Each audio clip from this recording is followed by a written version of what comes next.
ambassadors from foreign friendly countries, General Anil Chauhan, Chief of Defence Staff, Ambassador Sujan or Chunai, DG, MP IDSA, officers of the Ministry and the Armed Forces, distinguished participants, friends from media, ladies and gentlemen.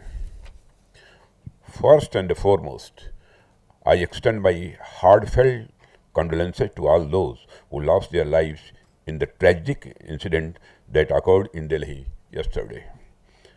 I pray to God to grant strength and solace to the bereaved families in this hour of deep grief. From this platform, I wish to assure my citizens that the country's leading investigative agencies are conducting a swift and thorough inquiry into the incident. The findings of the investigation will soon be made public. I want to formally assure the nation that those responsible for this tragedy will be brought to the justice and will not be spared under any circumstances. Ladies and gentlemen, it gives me immense pleasure to be amidst this August Assembly of the eminent speakers and participants at the Delhi Defence Dialogue 2025. I extend my warmest welcome to our distinguished international guests, whose wisdom and a global perspective will enrich our deliberations and lend greater substance to this dialogue. I appreciate the Manohar Parrikar Institute of Defence Studies and Analysis and the Director General Ambassador Sujan Chunai for leading this edition of the Delhi Defence Dialogue. Firstly, I convey my congratulations on the successful convening of this edition of the Delhi Defence Dialogue. This forum has emerged as a flagship platform for thoughtful deliberations and a strategic engagement on the multifaceted challenges of defense and security. The dialogue brings together informed voices, fresh perspectives, and analytical insights to examine contemporary trends and evolving ideas in a rapidly transforming global environment. I also take this opportunity to wish the Director General, MP IDSA, scholars, staff, members, and everyone who has been associated with the Institute a very happy 60th Foundation Day. I have been told that it was on this day that IDSA was instituted in 1965 with the vision to promote national and international security through the generation and the dissemination of knowledge on defense and security related issues. Over the years, MP IDSA has emerged as one of the finest think tanks, not only in Asia but also globally, through its in-depth, independent scholarly research, policy guidance, and efforts to enhance strategic thought in the country. I am hopeful that the Institute will continue its excellent work, striving towards its ideals and supporting efforts for the national and international security. The theme of the current edition of the Delhi Defence Dialogue is harnessing new age technology for defense capability development.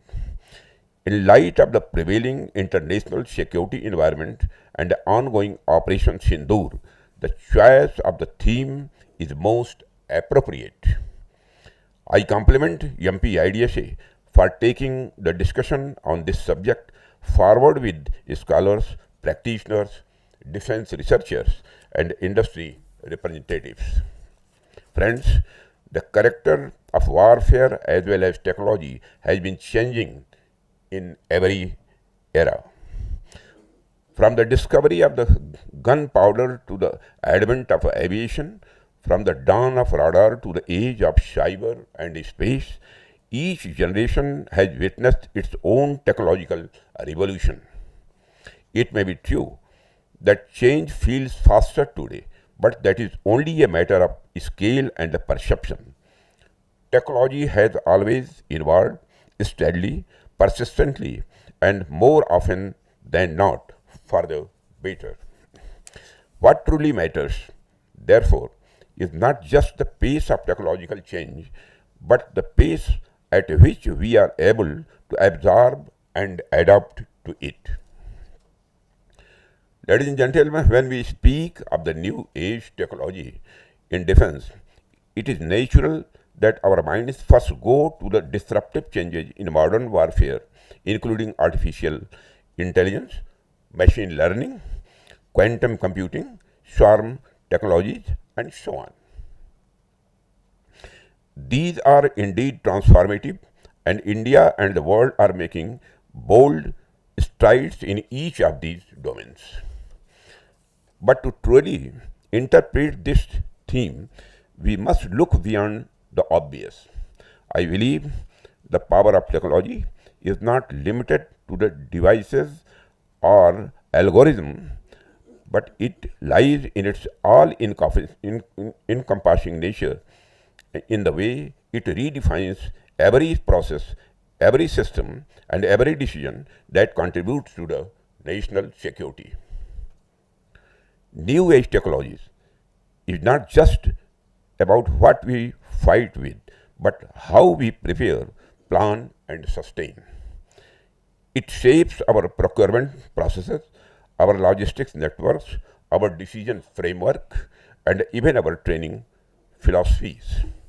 Therefore, when I think about this theme of harnessing technology, I interpret it as a call to reimagine the entire defense ecosystem, right from the spark of an idea in a research laboratory to its field validation in the forward bases, from the flow of the materials through our supply chain to the flow of intelligence through our command centers.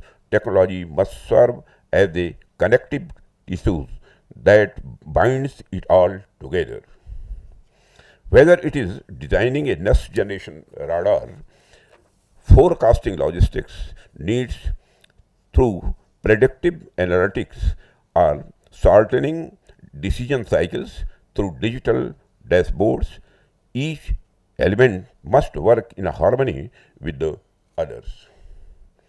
In this sense, harnessing technology is not just about adding new tools. It is about transforming the very basis of our institutions. It is about making them more agile, anticipatory, and adaptive.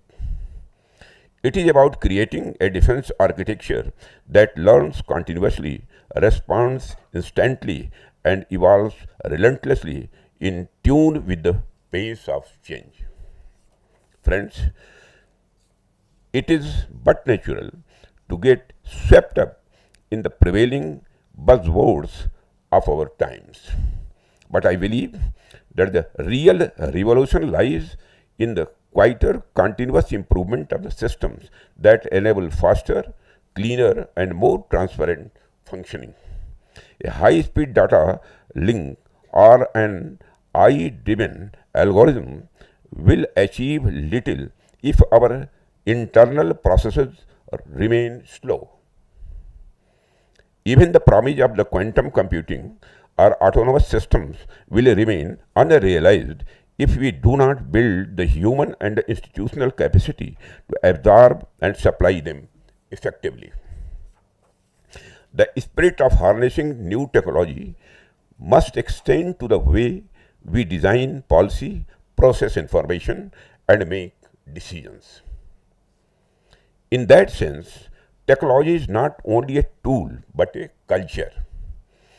It is a way of doing things better and more intelligently. It is about ensuring that the data moves faster than doubt, that decision making is informed by evidence, and that the soldier, the scientist, and the civil servant all work in synergy through shared platforms. Much of our defense readiness today rests on what might be called invisible technologies, which includes secure data architectures, encrypted networks, automated maintenance systems, and interoperable databases. These may not capture public imagination like a new aircraft or missile or warship, but they determine whether the right equipment reaches the right place at the right time, whether commanders have real time visibility, and whether systems talk to each other seamlessly. Friends, as I said, technology is not confined to weapons or platforms alone. It also resides in systems that make our institutions work faster, more transparently, and more intelligently. The true test of technological advancement lies not only in what we create, but in how we function. Technology must be seen not only as a force multiplier, but also as a resource optimizer. The true measures of this, uh, the true measure of its impact lies in how efficiently it helps us plan, prioritize, and platform. One area which can serve as an example to internalize this thinking is our capital procurement process. This is because we operate in an environment of finite resources and expanding responsibilities.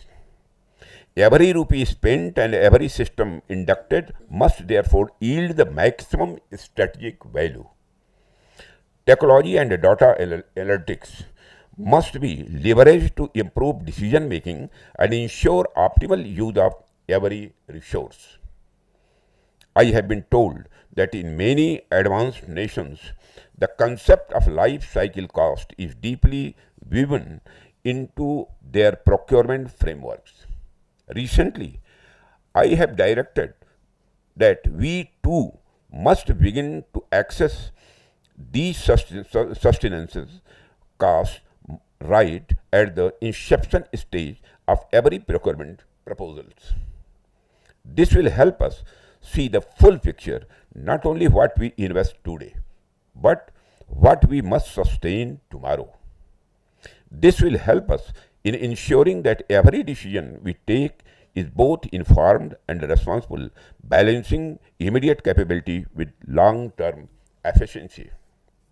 I am confident that there exist many more such global best practices or the process technologies that can further strengthen our systems. My advice to the armed forces would be to remain in a constant state of curiosity and always on the lookout for the best practices across the world, not just in technology related to equipment, but also the new technology related to the aspects of the training, logistics, planning, and the management systems. This institute can play a crucial role in this endeavor by studying, documenting, and disseminating such practices and helping the services adapt them to our national context. In fact, if given a choice, it is far better to import best practices than to import the best equipment. Because once we perfect the process and once our systems are robust, adaptive, and transparent, we will not merely purchase excellence from abroad, we can produce it here at home. And that, friends, brings us to the heart of the matter. Ultimately, the real challenge before any nation is to build systems and ecosystems that make the creation as well as the adoption of the new technology natural, swift, and self-sustaining. If our foundations are strong, our institutions agile, our minds open, and our collaboration seamless, then every new technological wave will not overwhelm us. It will propel us. We will not merely adopt the revolutions made elsewhere, but become the architects of the revolutions born here. Therefore, for India, the path ahead is clear. We must move decisively from technology adoption to technology leadership. We can no longer be content with merely catching up to global innovation. We must aim to set the pace and shape the future. Our strength lies not in any single institution, but in our ecosystem of talent, ideas, and partnerships. And we have a young and inventive workforce full of imagination and purpose. And we have a vibrant startup culture that is unafraid to experiment, to take risks, and to challenge convention. Our defense industrial base is expanding with the renewed confidence and the clarity of the direction. The synergy between DRDO, our armed forces, industry, and academia is deepening and creating a virtuous cycle of research, testing, field feedback, and innovation. We must continue to nurture the culture of innovation by giving our scientists and startups both the freedom of imagine and the support to deliver, by encouraging collaboration over silos and speed over procedural inertia. Technology leadership doesn't emerge from isolated brilliance. It grows from a national ecosystem that rewards ideas, tolerates failures, and celebrates breakthroughs. Friends, in the past, the defense and the government agencies drove technological initiatives with their spin off benefits percolating into society. The internet is one such example. Increasingly, technological innovation is being driven by the commercial world, and defense and the government agencies are adapting such technologies subsequently. The technology is increasingly being democratized. It is encouraging to note the drive and enthusiasm of the Indian commercial industry towards enhancing the nation's technological threshold. Initiatives like IDEX and the Technology Development Fund are already nurturing a new generation of innovators who see national defense not merely as a sector of employment but as a mission of our national service. They are the architects of a future where cutting edge technologies from autonomous systems and the quantum sensors to advanced materials and space based surveillance will bear the imprint of Indian ingenuity.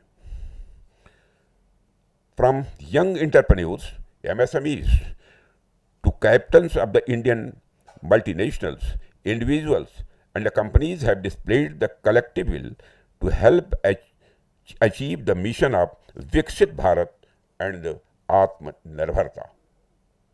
Friends, Atmanirbharta in the digital age goes beyond manufacturing systems within our borders. It extends to digital sovereignty, which means control over the algorithms, data, and the chips that power our platforms. True strategic autonomy will come only when our code is as indigenous as our hardware. We are therefore encouraging secure, indigenous software stacks, trusted semiconductor supply chains, and homegrown artificial intelligence models trained on Indian data. This is not merely about security as much it is about confidence. Confidence that every byte, every beam, and every bot we deploy is aligned with our strategic objectives. And yet, amidst all the excitement about machines and algorithms, we must remember that technology ultimately serves the human. It is not meant to replace human judgment but to amplify it. I think we must also invest in the ethical, psychological, and the legal dimensions of these emerging technologies. India as a civilizational power can and must lead the conversation on the responsible and the human use of the military technology. Friends, in conclusion, I would like to say that the harnessing new age technologies for defense capability development is not merely about upgrading our arsenal, it is about transforming our entire approach to national security. Technology for us should not be an end in itself. Rather, it should be an instrument of efficiency, of integration, and of empowerment. It is about turning processes into platforms and the systems into ecosystems. It is about ensuring that every investment in technology enhances not only our capability but also our credibility and confidence as a nation. It must make our forces faster in decision, sharper in response, and stronger in outcome. It must help us use every rupee, every resource, and every idea more intelligently. Friends, our task, therefore, is not only to acquire new technologies, but to create the conditions where technology can thrive through sound processes, agile institutions, and a spirit of collaboration that unites the soldier, the scientist, the startup, and the strategists. That is how India will move from being a consumer of technology to a creator of technology, and from adapting to technological revolutions made elsewhere to shaping revolutions born here.